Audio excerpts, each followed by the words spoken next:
Yo, yo, yo, what's up, party people? Welcome to another episode of Thrive and Dive. Thriving in life as we dive into deeper conversations through a biblical worldview. I'm joined here by Chris Robinson. What is up, Chris? Hey, what's up, everybody? How are you doing? I'm doing great. You? I'm doing fantastic. Chris is one of my students, one of my star students, actually. In fact, no offense to my other students if you're watching, you guys are great too. But she is rocking it. She's a senior here at Masters Academy. 7 to 8 weeks left until she graduates. Woo! Let's go. I'm saddened by that because I'm going to miss Chris. But yeah, she's on the final stretch. Yeah, I mean that, Chris. I mean that. I'll miss you too, James. Wow, thank you. Warms my heart, Chris. But yeah, I would love for you to get to know Chris a little bit before we jump into the content that we have today. So Chris, we recently went on a senior trip. For those who don't know, it's a trip that the senior class goes on, kind of as a final hoorah before they graduate. And we went to Knoxville, Tennessee. And I had the pleasure of being the van driver that Chris rode in all the way up to Tennessee. And all the way back. And all the way back, yes. 11 hours of fun and thrills. So with that being said, I got to be a little bit of a fly on the wall on some of the conversations that were had in the van. Don't worry, I'm not going in the direction you might think I'm going. I'm not going to spill all the tea and personal information of Chris. Okay. But I can't remember if it was on the ride up, down, or to one of our locations. But you and your classmates were talking about first impressions. And you got to see, Chris is very perceptive. She can psychoanalyze people, I think. Man, she could be, what are those people called? A profiler. A profiler. Yeah, she could be a profiler. I don't know if that's the direction you're going with your life, but she is good at reading people. So it was so funny to hear all of her first impressions of her classmates and how some of them were off, but some were pretty accurate. And with that being said, I don't think I fully heard your first impression of me. I don't think I fully heard that. So I would love for you to share with our Thrive and Dive family, what was your first impression of me? And keep it 100. I'm not going to be offended. I might bleep it out of this episode. No, I'm playing. And then I'll give my first impression of you. How about that? Okay. So be nice. You first. Okay. My first impression of you was, I thought you were a little bit creepy at first. A little bit creepy. Yeah, because usually I'm not used to such energetic or exciting teachers. Okay. But this is a compliment. Energetic, exciting. Okay. Yeah. You seemed like one of the chill teachers, and I was wondering if that was like something you put on for the students, or if that was something genuine. Oh, okay. So was it like putting on for show, or am I really like that? Okay. So what's your analysis? Am I genuine, or is that a front? Part of me, I think it's still a bit of both, but like 75% it's you, 25% it's fake. Okay, all right, I'll take that. 75% authentic, 25% fake. Okay. Yeah. Anything else to add to that? No. I don't know whether to feel happy or sad about that. Happy. It changed. Yeah. Okay, there we go. 75% genuine. So I love it, Chris. So my first impression of Chris. So she came to Masters Academy her 11th grade year, junior year, and it was funny because we started school, and this was back when COVID was still like a thing and very prevalent, and I guess you had it or something, I don't know, because she missed, I felt like, the first month of school. Like every time I do attendance, I'm like, is Chris Robinson going to be there? No. Is she even enrolled in this class? Is she going to leave or what? So when the moment that she stepped on the scene, her and her friend, Deshanae, shout out to D. Sorry, I called you Deshanae. D doesn't like when I call her full name. D-Dog. D-Dog, yeah. When you guys finally came, it was like one of those movie scenes, right? Where the people walk in the door in slow motion and like the whole environment changes. Like all the classmates are like looking, whoa, new students, whoa. Okay, maybe being a little dramatic. But she and D finally came to class 2 weeks later after their COVID quarantine. And yeah, when I got to know Chris, she seemed pretty quiet at first. Still can be, but behind that quiet persona is a fireball full of energy, and she's ready to take on the world. So, and she's very, and all seriousness, you're very genuine and down to earth, and you're very kind to your classmates. Thank you. If I remember correctly, you did a Secret Santa for them the first year and bought them all gifts. Like, who does that? I have a hard time enough buying gifts for just my family, right? But you went above and beyond and purchased gifts for all your classmates. That's pretty cool. So yeah, and she's been rocking it. She's one of our interns here at the school, senior intern. She's been killing it with videography, editing, music type stuff, lighting. It's a blessing. So Chris, great first. I mean, I don't know if my first impression was good or not, but I would say you're 100% genuine. Thank you. So you beat me on that. So, and I'm being 100% genuine with that that comment. Oh, it's good to laugh. Good to laugh. Well, Chris, I'm so thankful that you are being on the live stream. Well, this isn't live. On the YouTube channel with us on Thrive and Dive. And so we're going to dive right into our topic today.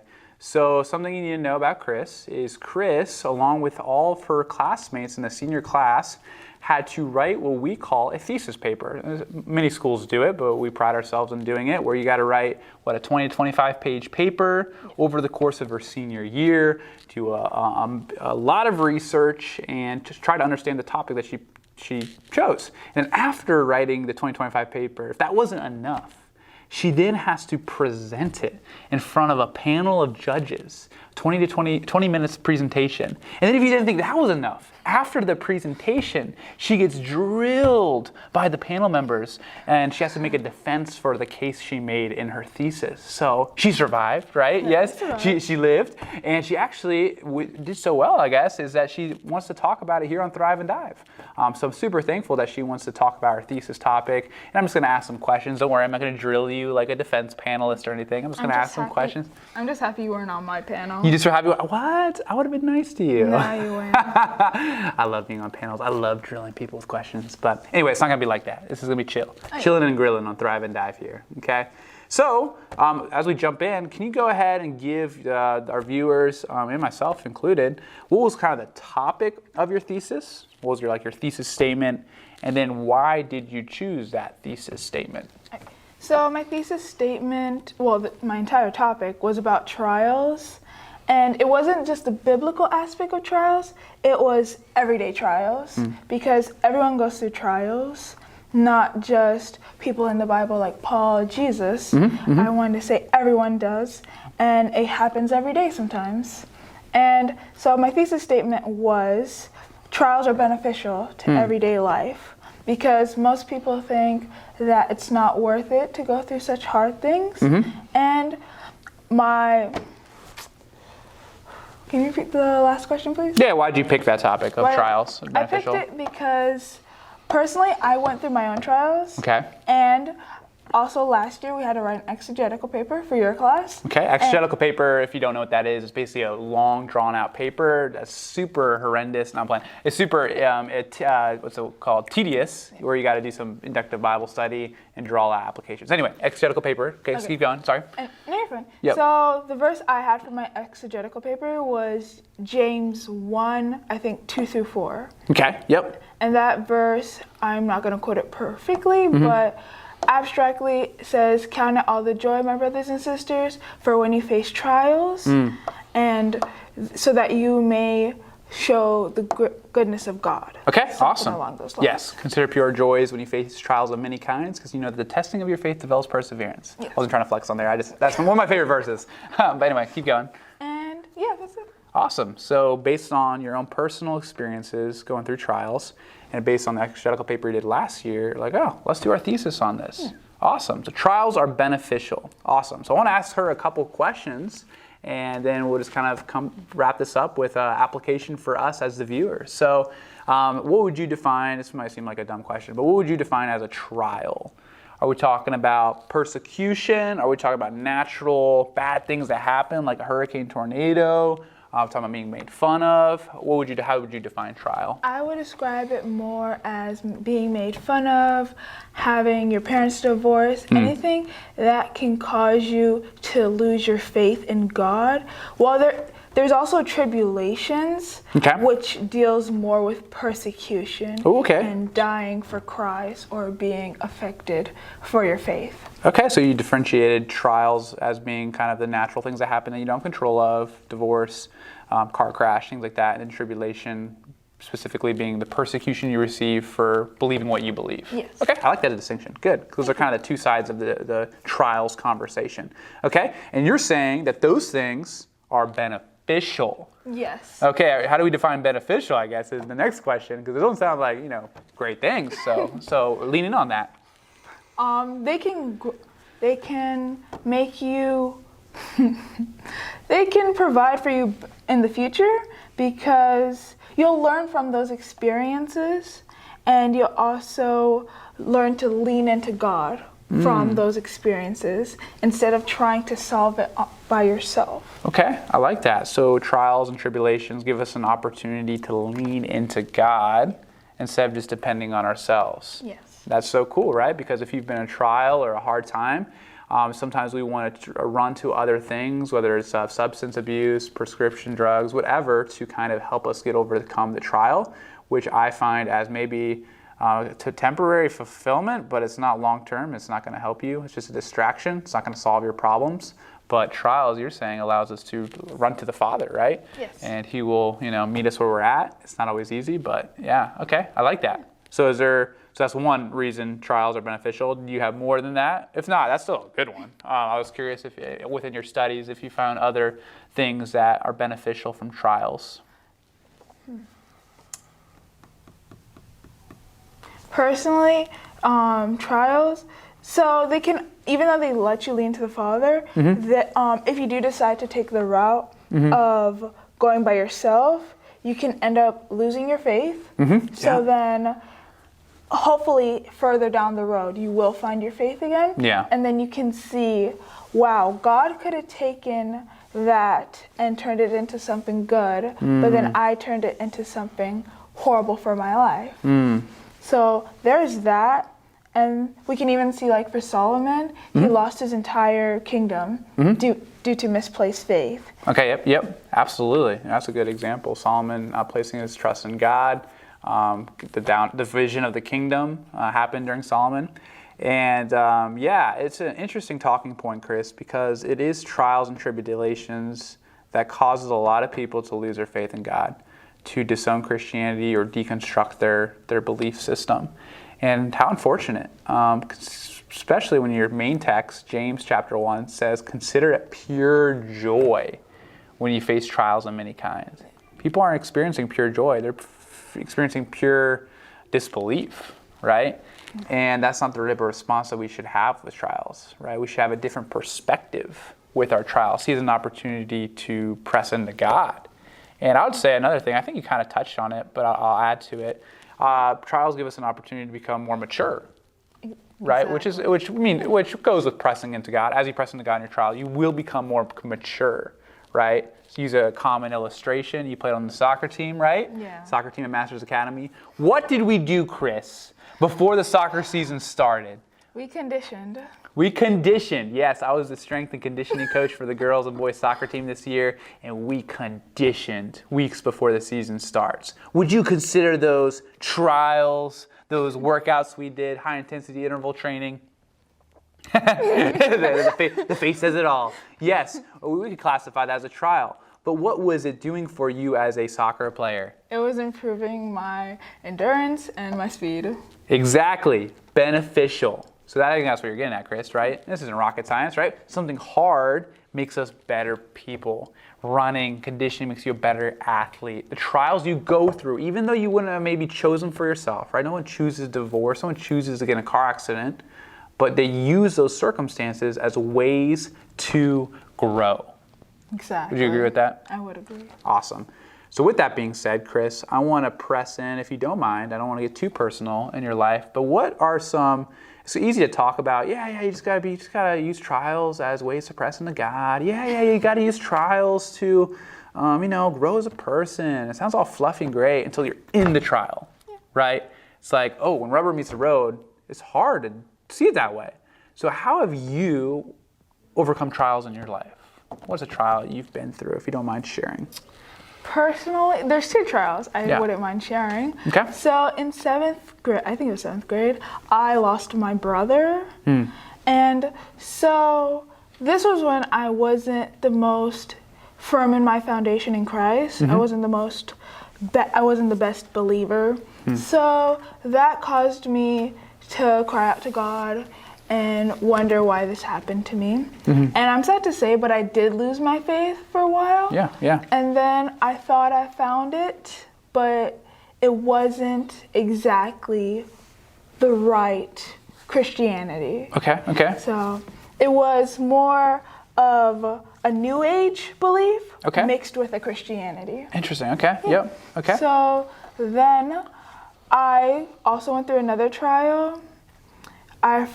Can't remember exactly, but that one I was a better believer, and thankfully I was able to dive deeper into the Word, pray to God, and just sing out praises to Him, like listen to my songs and praise Him through those.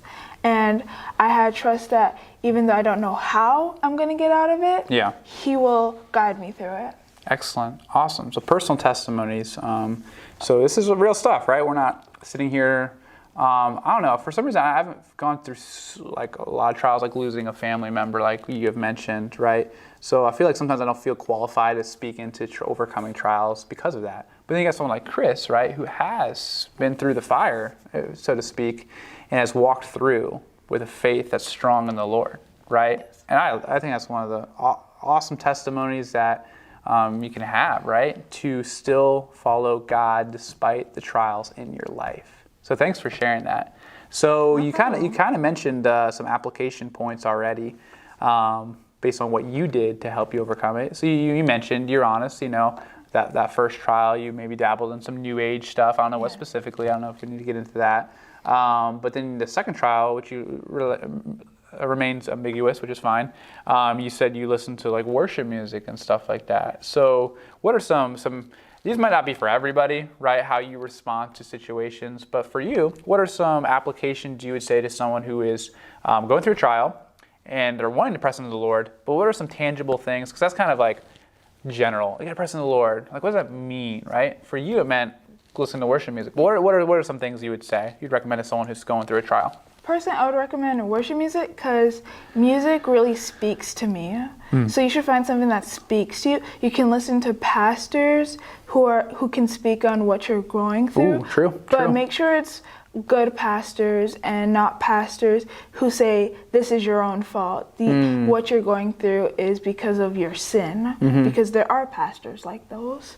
And my mom does this. She prints out scriptures that apply to what she's going through. Ooh, I and like she'll that. read it out. Ooh, that's good. And she'll okay. like even like post like the wall against her bed is just full with scriptures. Scriptures that deal with the thing at hand. Wow, that's awesome. Okay.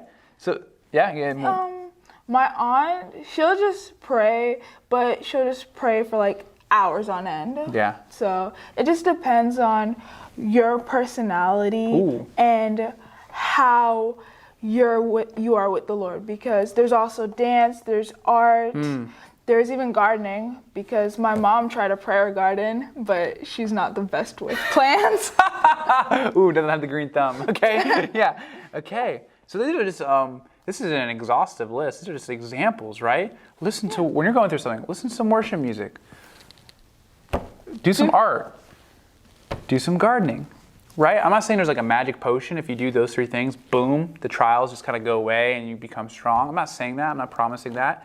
What Chris is saying, though, is that do something that the Lord has wired you for. So, for example, for me, right, I enjoy going to the gym, right? When I'm stressed or going through a hard time or emotional damage or whatever, I go to the gym, exert some energy, and, release some serotonin, oxytocin, or whatever chemicals are released when you work out, and I get I get relief. That's the God-given way that He has implemented in me to experience Him and to be in touch with Him. Working out might not be for you, though, right? I mean, I don't think that based on the conditioning we did, I don't think that's your bread and butter. But you got to find what that is for you, right? And that's the means by which God helps you, right? Exactly. So that's good, and it's person to person, right? So I encourage you, if you're going through a hard time, find something that the Lord has given you a passion for, or whether it's gardening or working out or anything in between, and press into that. And be in prayer, though, too. Prayer is something that's, I think, universal. Everybody can be praying, regardless of what your personality is, regardless of what you're into. Because pressing into prayer is an act of faith, right? I'm coming to God in faith and surrender. that, God, I need your help because I'm at my wit's end. I'm not sure what to do in my own strength, but because I'm coming in prayer, I want to demonstrate that I trust you. I trust you. And so that's cool. And then the scripture as well. So can't go wrong with scripture. Find some scriptures that deal with your situation. Again, it's not necessarily a secret antidote that makes all the problems go away, a secret Band-Aid, but it does help a lot. So, and there's multiple other things as well. So I don't want to we can be here all day talking about That's true. the many ways that we can press into God and overcome the trials of our life. But the biggest thing is, guys, don't lose faith, right? Don't lose faith in God based on experience. And this is a very multi-layered topic. We didn't even get into really why trials come, and there's some speculation on that. But like you mentioned, though, most like trials, like car accident, divorce, they're not a result of something you did. No. Right? Like you were saying with the pastor, you did something to cause that divorce. You did something to get the accident, unless you were texting and driving. Obviously, you did do something, Yeah. right? But for the most part, some of these trials are kind of just random. Weren't because of something you did. If it was because of something you did, a sin or a bad thing, I think the Lord will make that pretty clear, right? It's like a mother spanking a child. When my mom spanked me, she was very clear on what I did wrong and spanked me. She didn't just spank me and be like, all right, figure out what you did wrong. No, that would be bad parenting, right? So I think God will make it pretty clear if you're going through a trial because of your own doing. But some of the randomness trials, see it as an opportunity to persevere, to become more mature, to press into the Lord. Easier said than done, I get that. It can sound pretty hollow coming from someone like me that doesn't know your experience, but press into that. And one final point I want to share, there's so many things we could share on this topic, but we're going to go ahead and get going with this, is I read a book by a guy named Jerry Bridges. It's called The Joy of Fearing God. Really good book. But there was something specifically he said about this topic. And he talked about stewarding your pain, stewarding your trials. And what he said by that is that we're stewards, right? Our time, our money, if you're a Christian, we believe that it's not ours, it's God's, that he has stewarded to us to make the most of. And then he also said that your pain and trials are stewarded to you by God. Like he's giving you a trial. Like, I want you to steward this trial, Chris. I'm giving it to you, right? Which sounds weird. Like, why would God give us pain and trials? But based on what we're talking about, it's beneficial, right? So God's going to give you the trial, and how are you going to use it? Right? Are you going to steward it and dig into it and become better as a result of it? Or are you just going to, sit there in self-pity and victimization and not steward it and just miss an opportunity to grow, right? That really challenged me. Again, when rubber meets the road, it's hard to apply that, but keep that in mind. It's during the seasons of peace that we need to be thinking about this, because when the war comes, it's going to be tough, and we're going to find out what you run to when the battle comes. All right, any finishing thoughts on that, Chris? This has been good. There is a verse. It just popped into my head. Okay, yep. I think it's in Psalms. Don't quote me on that. Okay. But it says, there's two actually now. Okay. It says, trust in the Lord with all your might. And lean not on your own understanding? Yes. Okay, awesome. That one. And then the second one is that the Lord will not give you more than you can bear. So trust on him. Okay, and with that one, I think the first one was in Proverbs, and then the second one is God will give you no temptation that is more than you can take. Yes. Right. And what he means by that is that God is never going to give you something that he can't help you through. He'll give you stuff that you can't handle on your own, 100%. But with him, there's nothing that he's not going to give you something that you can't bear in his strength, right? Sometimes people misquote that, but I just wanted to clarify that. Those are both powerful scriptures as it addresses this topic. So thank you, Chris. My pleasure. Well, guys, my pleasure. She works at Chick-fil-A. Well, guys, I hope you enjoyed this. You've gleaned something from this. We'll see you again next time on Thrive and Dive. Thriving in life as we dive into deeper conversations. Peace out, baby.